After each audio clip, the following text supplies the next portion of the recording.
So a few days after the Brazilian Grand Prix has come to an end, Franco Colapinto has come from absolutely nowhere, as reported by motorsport.com and many other media outlets. So I'm not sure where this quote has initially come from, but he's had a scathing attack on Lance Stroll, of all people, when Colapinto had no dealings with Stroll throughout the duration of the Brazilian Grand Prix.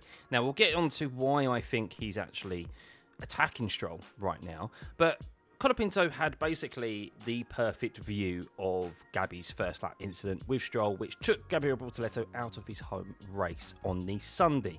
Colapinto has come out and said that Stroll is always just taking people out, just not looking in the mirrors, leaving no track, and he put Gabby in the wall. It's what he does every time. Now, I'm not a Stroll fan by any means. I think Stroll has overstayed his welcome in F1. I've stated that many a times on the channel. However, I'm not quite sure that Colapinto's right in this particular scenario. Yes, Stroll has a habit of not looking in his mirrors and turning in on people when they are clearly there. At this very circuit, he's done this himself with Yuki Tsunoda a few years ago into Turn 1. But if memory serves me correctly, he actually wasn't at fault for this, and I think the blame laid with Bortoleto. So in the aim of fairness, let's have a quick review back at that first lap incident from onboard Gabriel Bortoleto and outboard shots from Lance Stroll to see if Stroll did indeed not check his mirrors and do, as Colapinto says, what he always does. So let's look at the outboard shot first, and then we'll have a look at the onboard shot. But you can see that this sequence of events actually starts from a few corners back, because you can see exiting turn 9 that Lance Stroll and Gabriel Bortoleto have actually gone side by side through here. However, as the movement progresses on and the clip moves on, you can see that Gabriel Bortoleto on the more tighter inside line is unable to get as good a traction as Lance Stroll. So when they were side by side out of the exit of turn 9, but Lance Stroll on the racing line and Gabby off of the racing line and on a tighter angle, has a delay in his throttle input in comparison, and Lance Stroll is just able to drive out of that corner a lot quicker and apply the accelerator sooner than Gabriel Bortoleto, which gives him the all-important edge and lead heading into the braking zone of turn 10.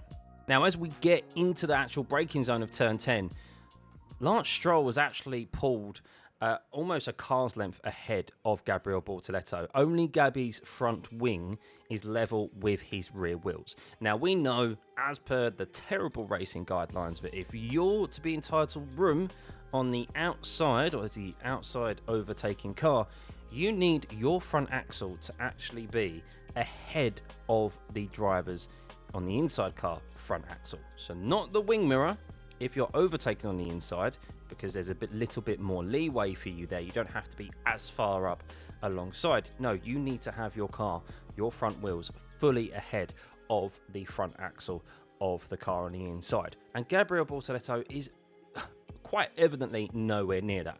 But removing the racing guidelines entirely, and we can see from the outboard shots, as they get into that braking zone, and obviously they're starting to look into the apex of turn 10, you can see that Gabby doesn't even get his front wheels alongside the rear wheels of Lance Stroll. His front wing is just still in there. And for me, that is what you call leaving the nose in. And Lance Stroll, in my personal opinion, especially when we see it from the onboard shot, is entitled to move over.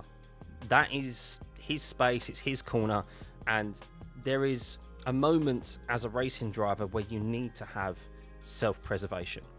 That gap in front of me is closing, and I don't have the speed to overtake around the outside. This is a foolish errand. However, Gabby, as we probably know in this scenario, was just pushing too hard. He's trying to make up positions. He's already made a couple of early places, as he even said himself, and he just bit off more than he could chew. And he should have backed out of this, and he could have had a much better race results. Of course, his teammate didn't have a too bad a race overall.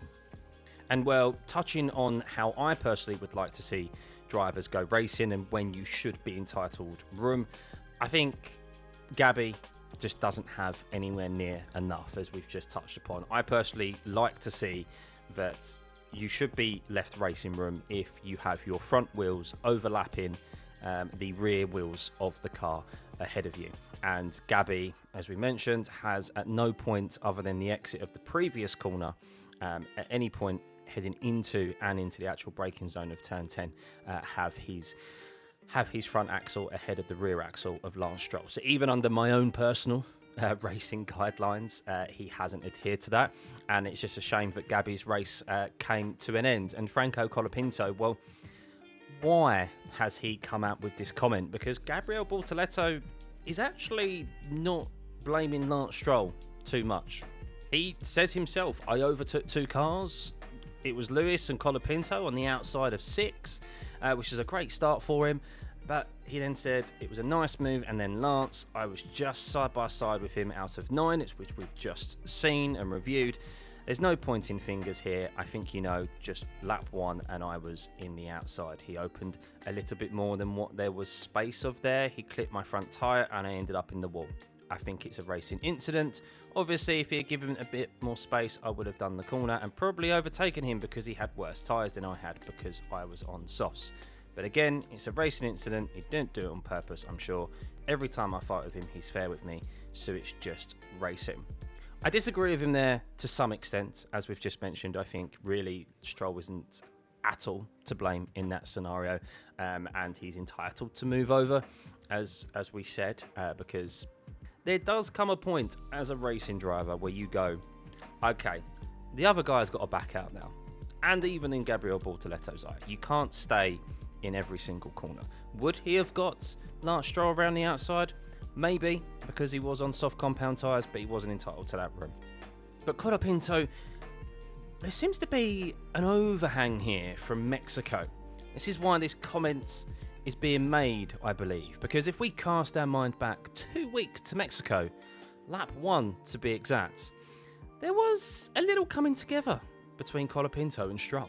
While everyone's focus was on Max Verstappen and Charles Leclerc and Kimi Antonelli and those at the front cutting the first corner at the very back of the grid, just caught in the bottom of the TV shot from the helicopter, and I've shown this from the brief onboard footage of Colapinto as well, Lance Stroll moved out of the way of Alex Albon on his inside, not expecting evidently to see Franco Colapinto, who was taking his time at the very back of the grid, coming on his outside and, well, inadvertently cause Colapinto to dip a wheel on the grass and lose control of his car. Now, this is clearly something that has rolled Colapinto up, and then next race weekend later, he has a front row seat to what he thinks is Lance Stroll doing exactly the same to that of Gabriel Bortoleto, a fellow South American. Of course, while there is rivalry between Brazilians and Argentinians, he's probably backing Gabby as well. Now, I actually am giving Lance Stroll a bit more of a benefit of the doubt here, again, in Mexico, because I think that is such a quick sequence of corners there that Colapinto has kind of come back. Yes, he's caught Lance Stroll napping, and I don't think many drivers would be looking on their outside at that moment in time, especially when Lance Stroll, when he's probably headed into that corner, knows that there's no one particularly on his inside on the actual entry. So I think Colapinto is just unfortunate there. It's the nature of that first sequence of corners. If you decide to keep it on track, it is at Mexico. And while Lance Stroll definitely has deserved his fair share of criticism over his driving in his overly long time in F1, these are 2 examples that I think, to be honest with you, he is being unfairly targeted by Franco Colapinto.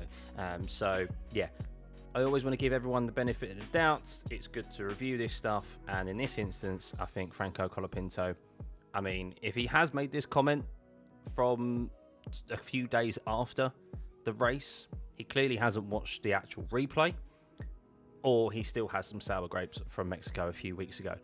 However, I think he kind of needs to look at his own performance first before he starts targeting other drivers in relation to his finishing positions, even if it is Lance Stroll. Look at yourself first before blaming others, because it's not particularly a good look. But at least he's got a contract for next season, so there's a bit of pressure off there for him. But in this instance, I think Lance Stroll isn't to blame. But let me know what you think in the comments below.